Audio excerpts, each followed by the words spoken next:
सर्वप्रथमे प्रभु यीशु को धन्यवाद देवा संगे संगे यही नूतन वर्षर प्रत्येक प्रभुंकर दासदासी मानक धन्यवाद अर्पण करे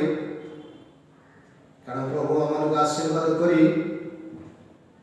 2021 साल आम पदार्पण कर ईश्वर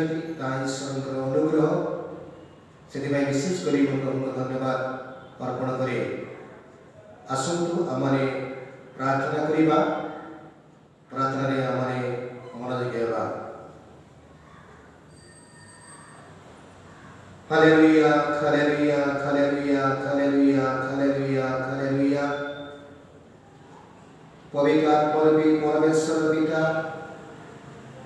तुम नाम को आम गौरव करुचु तुम नाम को आम प्रशंसा करुचु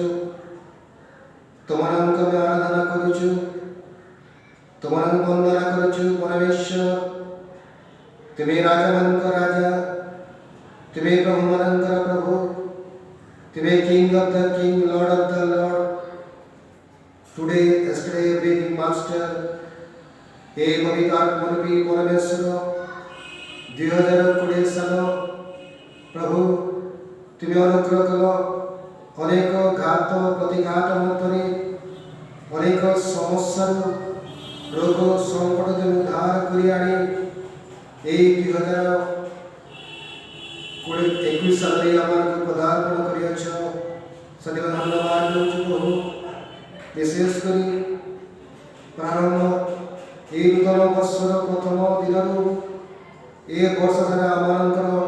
सबटी परमेश्वर हो आमर तुम गौरव निमंते वंचन के साहाय्य कर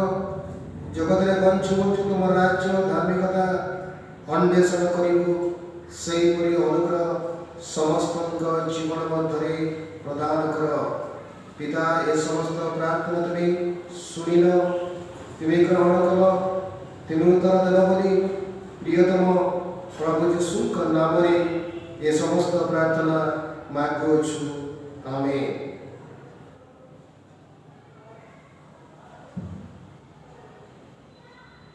आज ध्यान निमंते आमने पवित्र बाइबल अध्ययन करवा तापने पाइपरिवे उपदेशक तार 1 अध्याय तार 9 पद आमने पाठ करवा। एठारे लिखा अछि जहाँ होई अछि ताहा ही हेब ओ जहाँ करा जाई अछि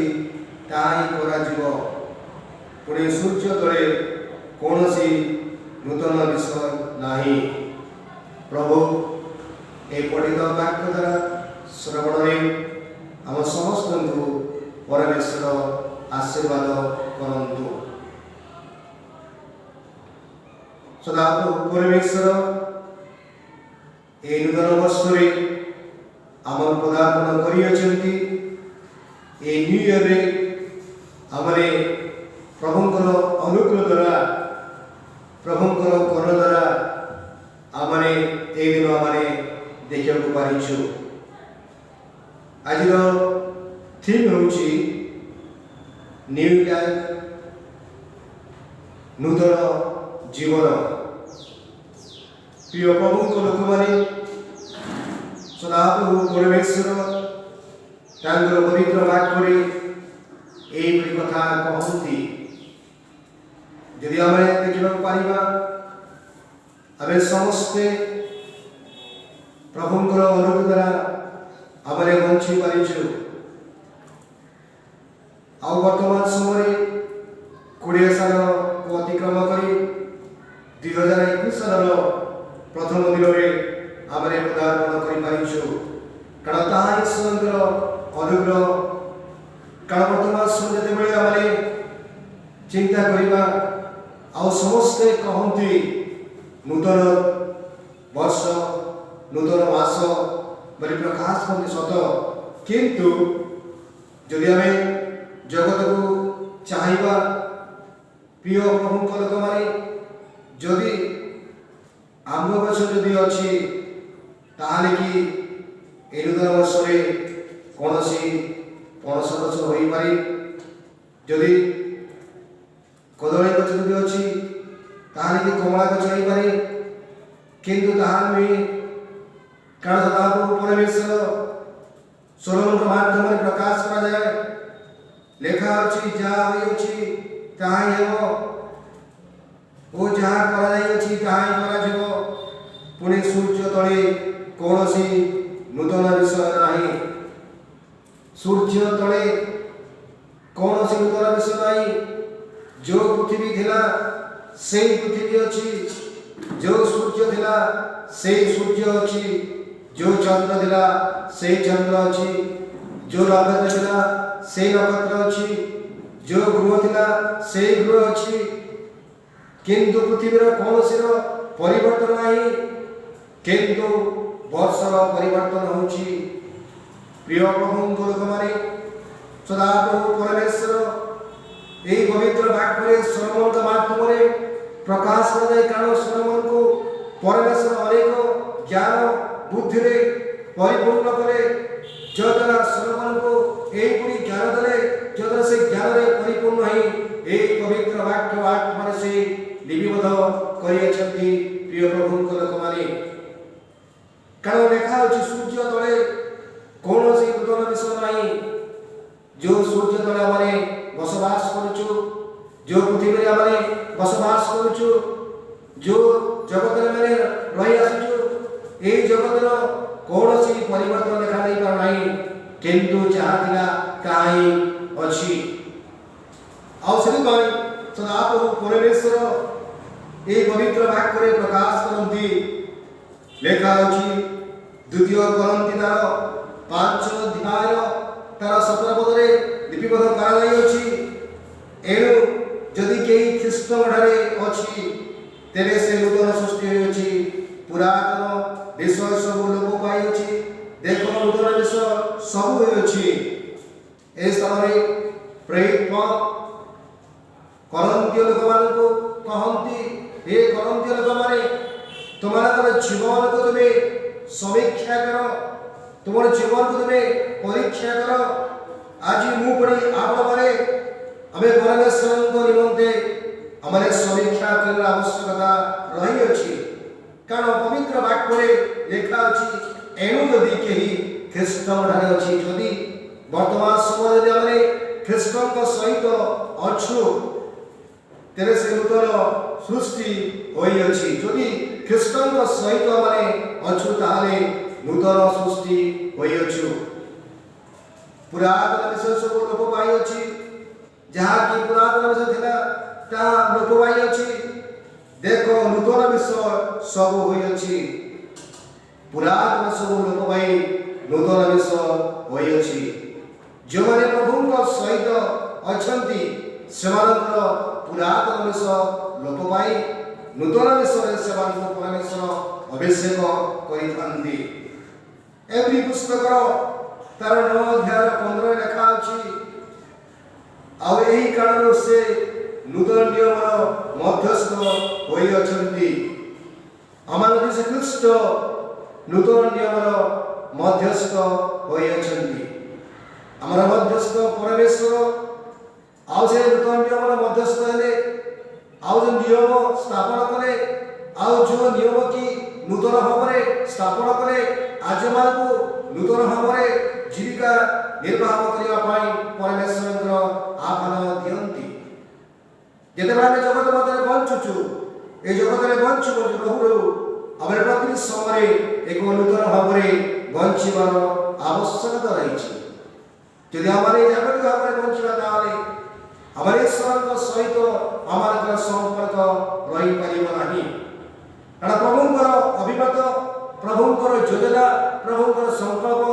आज मत पुणी आपण सदाप्रभु परमेश्वर आज्ञा रही जद्वारा सदाप्रभुंर इच्छा मत आम जगत मध्य रही आवश्यकता रही कारण ये दिन मान मध्य जिधर सदाप्रभु परमेश्वर आम नूतन दिन दे नूतन वर्ष दे नूतन वर्ष नूतन मन नूतन चिंता नूतन आत्मा आमको परिचय होगा पड़ो जदि आम जगत में बंचुचु भल कथा किंतु आत्मिकतारे एक पवित्रता भाव में जीवन यापन करी ए जगत में बंचार आवश्यकता रही। विलाप पुस्तक तार 3 अध्याय तार 23 पदे लिपिबद्ध कर से सब प्रति प्रभात नूतन आमर परमेश्वर आमर कृष्ण से प्रति प्रभात नूतन परमेश्वर से नूतन से आमर प्रति समय नूतन होगा निमंते परिप्रकाश करती आमर को नूतन भाव में आशीर्वाद करने प्रकाश करती नूतन हाँपे आज आम को नुआ भाव में जन्मिबा पड़ो कारण से समय निकोदेम कहला हे निकोदेम पुनर्जन्म पाइले ए स्वर्ग राज्य तुम देखी पार ना अर्थात एक नुआ जन्म सांसारिक भाव न जन्मी एक आत्मिक भाव में जन्मिबा निमंते परिप्रकाश करा आज मो पुणी आपण जो जगत मत बंची आसुचु ए जगत रहूलु आम समस्ते नूतन भाव में जन्मिबार आवश्यकता रही। जो नूतन भाव में जन्मी पारिना हो ताले प्रभु आज आम सुजोग देइछंती आम प्रभु को मने पकाओ प्रभु को स्मरण करो रिपेंट करो अनुताप करो खेद क्रंदन करो निजर पाप निमंते अनुताप करी प्रभु को सम्मुखरे निजको समर्पण करो ताहारे आमर परमेश्वर आमर को कौन करिवे नूतन आत्मा नूतन शक्ति आमर को परिपूर्ण करिवे। रोमियो पुस्तक तार 12 अध्याय तार 2 पद लिखा अछि तुमे माने एई वर्तमान जुगर अनुरूप हो नाही एई स्थान प्रेरित पौल कहउछंती एई वर्तमान जुगर अनुरूप हो नाही किंतु जेपरि तुमरे ईश्वर इच्छा कोन ईश्वर इच्छा को आज हमारे जानिबार आवश्यकता रही। प्रिय प्रभु लोक माने आज हमारे निज इच्छा अतिक्रम करुचु किंतु परमेश्वर इच्छा द्वारा आम को परिचय होगा पड़ो प्रभु कारण आम को जगत में बंची अच्छा आम को दिन पर दिन मास पर मास वर्ष पर वर्ष जगत में बंचे आणुंट पुनर्बार आम को गोटे नूतन आउ वर्ष आम को पदार्पण कर ईश्वर इच्छा को आम जानिबार आवश्यकता रही। निज इच्छा आउ दिन पड़ी परमेश्वर इच्छा द्वारा आम को परिचय देवाक पड़ो यह परीक्षा कर जानिबार सदा परमेश्वर कहते परीक्षा करने सदा पर योजना अच्छी परमेश्वर द्वारा जब चालू ताहले परमेश्वर आम को यही भाव में प्रकाश कर इच्छा जाना संगे संगे अर्थात उत्तम सुग्राह्य और शीघ्र विषय कौन आज वर्तमान समय उत्तम विषय आ सुग्राह्य जहाँकि परमेश्वर कौन करेंगे ग्रहण योग्य करेंगे परमेश्वर आग्रह करेंगे परमेश्वर स्वागत करेंगे से भाव में परमेश्वर शीघ्र विषय कौन शीघ्रता पवित्रता उत्तमता भाव में सेवा उपासना करने प्रभुंर योजना अभिमुख रही यह परीक्षा कर जानिबार एनिमंते आपणा आपणा मनर नूतनीकरण द्वारा परिवर्तित हो आपणा आपणा प्रभु चाहते आम समस्त को मनर नूतनीकरण मन को परिवर्तन करने नूतन करने एक नुआ भाव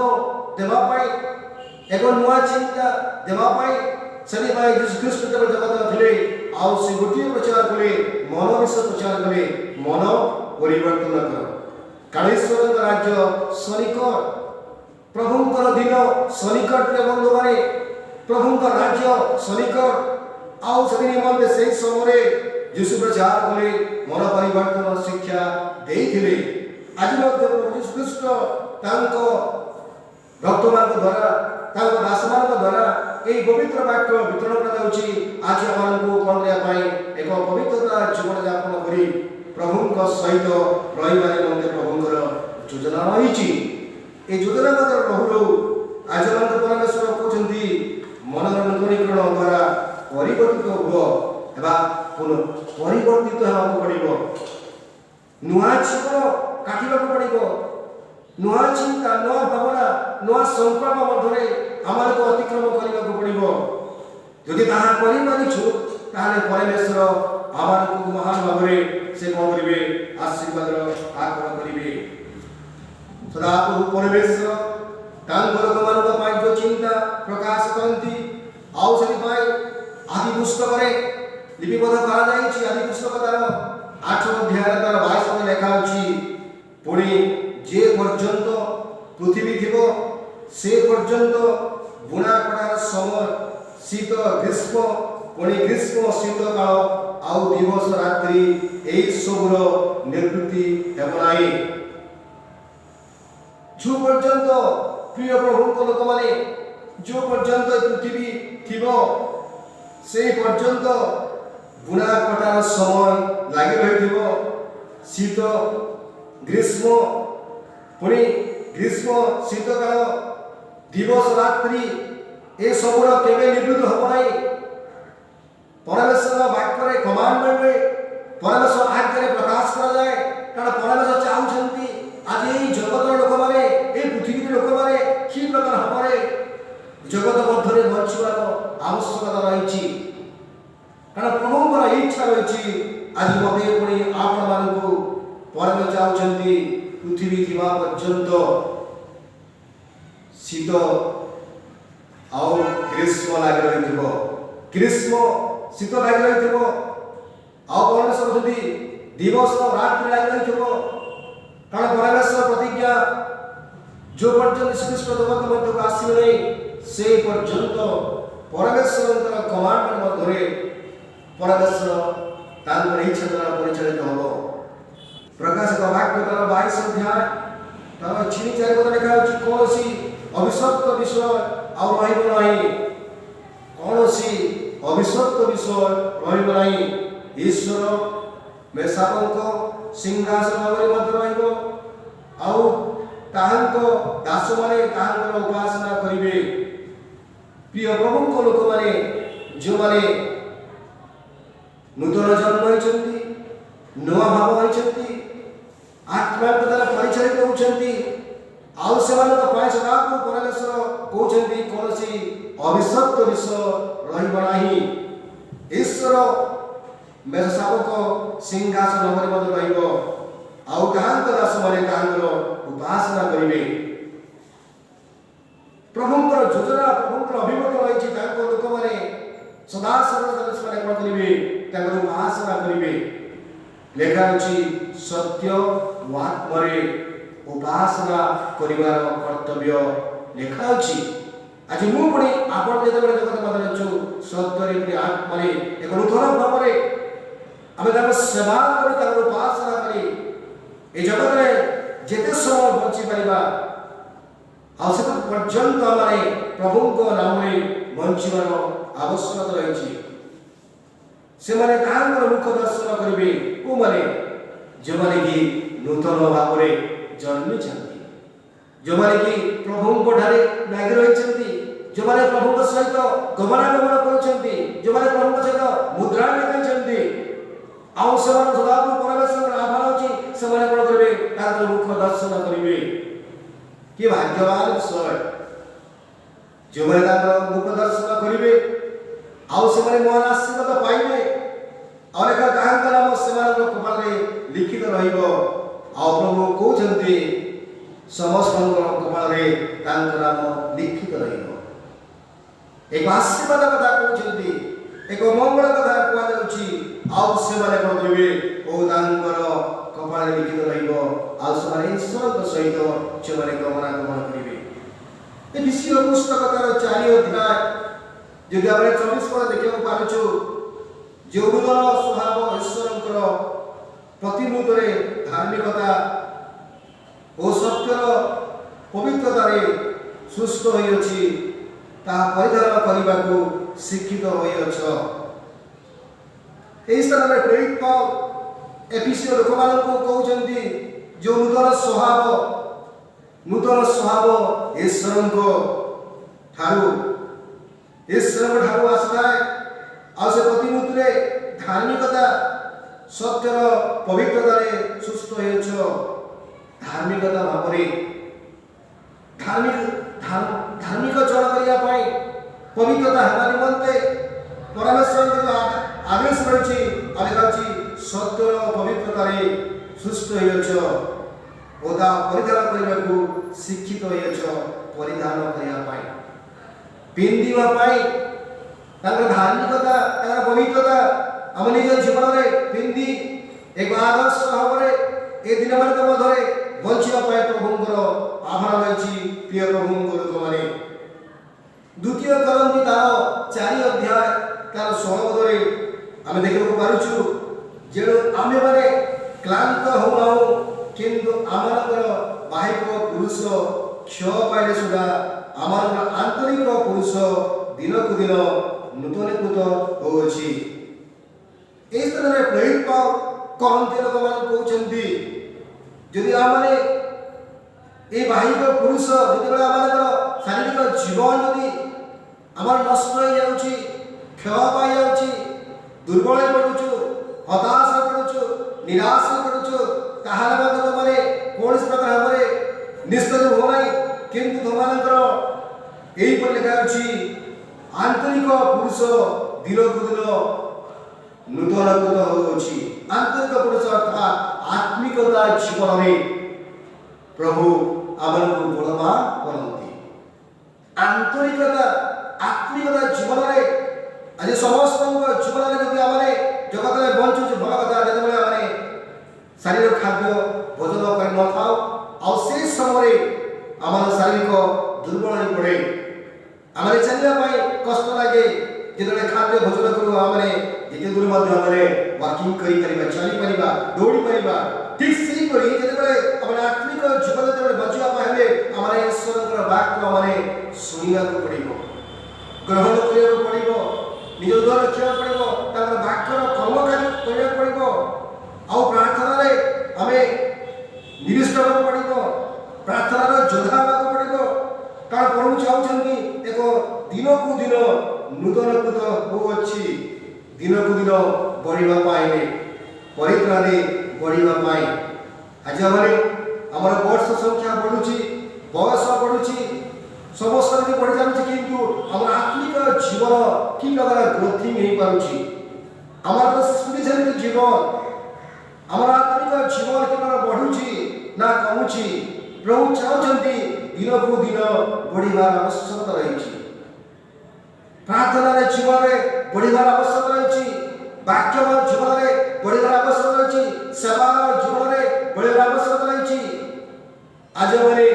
जगत में बड़ू बड़ू ईश्वर निमंते बढ़िबार कर्तव्य रही प्रिय प्रभु लोक मैंने गाद्य पुस्तक तार 6 अध्याय तार 15 लिखा कारण सुन्नत किंबा असुन्नत किछि नुहे किंतु नूतन सृष्टि सार इस स्थान प्रेरित पावल कहले गाद्य लोक मानकु सुन्नत किंबा असुन्नत किछि नुहे किंतु नूतन सृष्टि सार नुआ भावरे आमको परमेश्वर 2020 साल को अतिक्रम करी गोटे नूतन वर्ष बा 2021 साल में पदार्पण करे यही वर्षर प्रारंभ आमको नुआ भाव आमको जमीवा को पड़ो नुआ भाव आमको एक्टिव पड़ो ताहले परमेश्वर आमको बहुल रूप आशीर्वाद करेंगे कारण सदा चाहते नूतन सृष्टि सार नुआ भाव आमको जमीवा पड़े जदि गोटे बीज जो बुणा जाए आउ से समय से बीज कौन हुए माटी पचि जाए आउ किछि दिन पर से पूरा मरी गोटे नुआ भाव जन्म हुए एक नूतन सृष्टि से होउछि नुआ गत सृष्टि होउछि आ ठीक से परी आज जते आम जगत मध्य आम समस्त पापर बोझ नहीं यीशु को चरण समर्पण करी एक नूतन भाव जन्म को पड़े ताले एक नूतन सृष्टि आम नहीं परिबा एक आदर्श जीवन आप पाइपर एक आशीर्वाद आकर हो पार कलेश पुस्तक लिखा कलसियों 3:10 लिखा से समस्त कर्म परित्याग करी नूतन स्वभाव परिधान करियछ से नूतन स्वभाव अपना सृष्टिकर्ता प्रतिमूर्ति अनुसार संपूर्ण ज्ञान प्राप्ति निमंते नूतनकृत होउछि। एई सब सदाप्रभु परमेश्वर पवित्र वाक्य कथा कहउछि नूतन स्वभाव अपना सृष्टिकर्ता प्रतिमूर्ति अनुसार नूतन स्वभाव अर्थात सृष्टिकर्ता प्रतिमूर्ति अनुसार जदि जेतेबेला माने सृष्टिकर्ता जदि माने अमेबा आमे देखि परिबा चाहि परिबा ताहाले आमे जानि परिबा आमार जीवन केमिति अछि आमार एक्टिव केमिति अछि आमार आचार व्यवहार केमिति अछि आमे कि प्रकार परिवर्तन करि पारुछु एक परिवर्तन जीवन कथा ए पवित्र वाक्य प्रकाश करा जाय। प्रिय प्रभु को लोक माने आज बुपुणी आपण जेतेबेले सदाप्रभु परमेश्वर आमार के दिनमान मध्य एक आशीर्वाद करियछन्ति आशीर्वाद करू करू मंगल करू एक नूतन भावरे आमार पदार्पण करियछि आउ जो परमेश्वर आमार आशीर्वाद करियछन्ति सेही परमेश्वर को कहन्ति जिसाय पुस्तक तार 600 अध्याय तार 22 पद लेखा अछि कारण आम्भे जो नूतन आकाश मंडल नूतन पृथ्वी निर्माण करिबा ता जेपरि आम सम्मुखरे स्थायी हेब जेपरि तुम्हारा वंश तुम्हारा नाम स्थायी हेब या सदाप्रभु कहन्ति। जिसाय वंशवक्ता ए पवित्र वाक्य प्रकाश करन्ति कारण लेखा अछि कारण आमे जो नूतन आकाश मंडल प्रभु कहन्ति नूतन आकाश मंडल नूतन पृथ्वी निर्माण करबा आउ जो आकाश मंडल जो पृथ्वी अछि आउ सही परमेश्वर हमन कहउछन्ति कारण आमे जो नूतन आकाश मंडल नूतन पृथ्वी निर्माण करिबा प्रभु कहन्ति निर्माण करिवे नूतन आकाश मंडल नूतन पृथ्वी निर्माण करिवे आ ताहा जेपरि हम सम्मुखरे स्थायी हेबो परमेश्वर कहउछन्ति स्थायी हेबो कोन से प्रकारे नष्ट हो नै प्रभु का पाखरे जे तुम्हारा वंश तुम्हारा नाम स्थायी हेबो प्रभु कहउछन्ति तुम्हारा वंश जगत रे विभिन्न वंश रहिछि किंतु परमेश्वर कहउछन्ति तुम्हारा वंश को कोन करिबा आशीर्वाद करिबा गोटिए वंश हबो आउ सेही वंश मध्यरे हमर रहिबा को पड़िबो आउ परमेश्वर कहउछन्ति ए पवित्र वाक्य रे प्रिय बंधु माने प्रिय परमेश्वर को लोक माने तुम्हारा वंश तुम्हारा नाम स्थायी हेबो नाम मध्य स्थायी हेबो अर्थात प्रभु हमर नाम मध्य स्थायी करिवे आ से सदाप्रभु परमेश्वर आमान को तांकर पवित्र नाम रे बंचिया पाई प्रकाश करन्ति कारण परमेश्वर इच्छा योजना रही ए दिन मार्ग मध्य सदाप्रभु परमेश्वर विशेष करी आमान को आशीर्वाद करंतु जद्वारा आमने सदाप्रभु पाखरे एक नूतन भावरे बंचिवार आवश्यकता रही। प्रभु आज आम नूतन मध्य पदार्पण कर नूतन वर्ष आम समस्ते जेपरी सदाकाल सब नुआ भाव में जन्मी प्रभु को गौरव नहीं पारिबा यह हमारा कर्तव्य रही। प्रभु ये समस्त वाक्य द्वारा आम समस्त को आशीर्वाद करंतु आमेन। आसंतु आमे प्रार्थना करिबा।